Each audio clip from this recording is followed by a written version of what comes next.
ఆంధ్రజ్యోతి పత్రిక కేసీఆర్ కుటుంబం పట్ల తెలంగాణ పట్ల మళ్లీ కుట్రలు మొదలుపెట్టింది.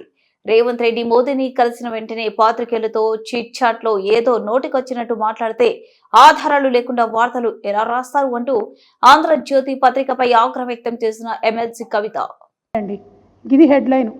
ఇది ఏం హెడ్లైన్? ఎవరికైనా వనుకొచ్చే హెడ్లైనా? దీనికి ఏమైనా ప్రూఫ్ ఉందా? దీనికి ఏమైనా మ్యాటర్ ఉందా? ఏంది ఈ హెడ్లైన్? ఏంది అంటే అల్టిమేట్గా ఏం చేయదలుచుకున్నారు మీరు? తెలంగాణ ప్రజలకు రక్షణ కవచంగా ఉన్నటువంటి బీఆర్ఎస్ పార్టీని ఇబ్బంది పెట్టాలి, కేసీఆర్ గారి కుటుంబాన్ని ఇబ్బంది పెట్టాలి. ఇది ఏం హెడ్లైన్ అసలు? ముఖ్యమంత్రి గారు ప్రెస్ మీట్ పెట్టి చెప్పినరా? చిట్ చాట్లో ఏదో ఆయన సాటుమాటుగా మాట్లాడిండు. మాట్లాడితే ఒక పత్రిక, ప్రధాన పత్రిక హెడ్లైన్స్లో వస్తుందంటే దీని వెనుక ఉన్న కుట్రను దయచేసి తెలంగాణ ప్రజలు అర్థం చేసుకోవాలి. ఈ పత్రిక ఎవరిది? నిన్న ఆయన కలిసినటువంటి మోడీ గారు ఎవరు పార్ట్నర్గా ఉన్నారు? కేంద్రంలో, రాష్ట్రంలో ఎవరు అధికారాన్ని పంచుకుంటున్నారు? పక్క రాష్ట్రంలో ఈ పత్రిక సంగతి ఏంది? ఇవన్నీ కూడా దయచేసి తెలంగాణ బిడ్డలు ఆలోచించవలసినటువంటి అవసరం ఉంది.